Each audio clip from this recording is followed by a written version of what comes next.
नाज़रीन हाणे हलूं था इलाक़ाई ख़बरुनि जी तरफ़। कोटड़ी थाणे जे 15 इंचार्ज कामरान वसाण पारां पुलिस एहलकारनि सां गॾु हल्ला करे दुकानदारनि होटल हलाईंदड़नि मथां कड़की पई। पुलिस एहलकारनि जी मुबैना हिरासत करण ऐं भॼड़ा ख़िलाफ़ शहरनि ऐं दुकानदारनि शटर बंद हड़ताल करे रैलीअ जी सूरत में प्रेस क्लब कोटड़ी जी अॻियां एहतिजाजी धरणो हयो। मुतासिरीन मिठल सोनियो, इनाम सोनियो, गुलाम अब्बास, उस्ताद भूरो गोपांग ऐं ॿियनि दाहींदे चयो त 15 इंचार्ज कामरान वसाण शहरनि तोड़े दुकानदारनि लाइ रड़ ॿारे ॾिनो आहे। हिननि वधीक चयो त 15 इंचार्ज असांखे हिरासत करे कूड़नि केसनि में फासाइण जूं धमकियूं ॾेई ज़बरदस्ती भत्तो घुरी रहियो आहे। मुतासिरीन DIG सखर SSP ख़ैरपुर खां मुतालबो कंदे चयो त कामरान वसाण खे हटाए शहरनि खे तहफ़ुज़ ॾिनो वञे। ॿी सूरत में SSP ऑफिस अॻियां धरणो हणी वेहंदासीं।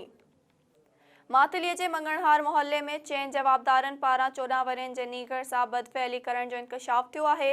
मातली थाणे ते चइनि जवाबदारनि ख़िलाफ़ केस दाख़िल, का बि गिरफ़्तारी न थी सघी। मुतासिर नीगर जो मेडिकल चेकअप करे जुज़ा वरिता विया।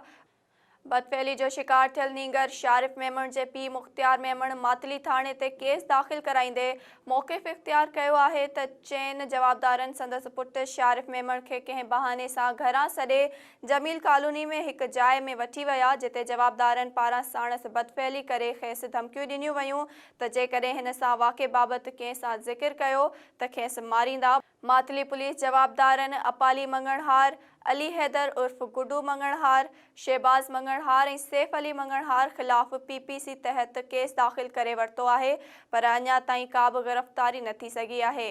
दिगड़ी में पिशावर सान्य जे शहीदनि खे भेटा पेश करण लाइ ख़ानगी ऐं सरकारी स्कूलनि में तक़रीबूं मुनक़िद कयूं वयूं।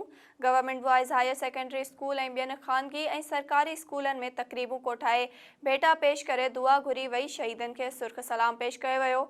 मुख़्तलिफ़ शागिर्दनि हानिया, आयशा, अदीबा, वजीहा, तनीशा, अब्दुल सत्तार, सूफ़ियान ऐं ॿियनि ॿारड़नि मुख़्तलिफ़ मिली नग़मनि ते टेबलोज़ ऐं तक़रीरूं पेश करे मासूम ॿारनि जे ॾिनल क़ुर्बानीअ ते रोशनी विधी। उस्तादनि ऐं शागिर्दनि जो चवणु हो त 16 डिसंबर तारीख़ जो कारो ॾींहुं तौरु यादि रखियो वेंदो।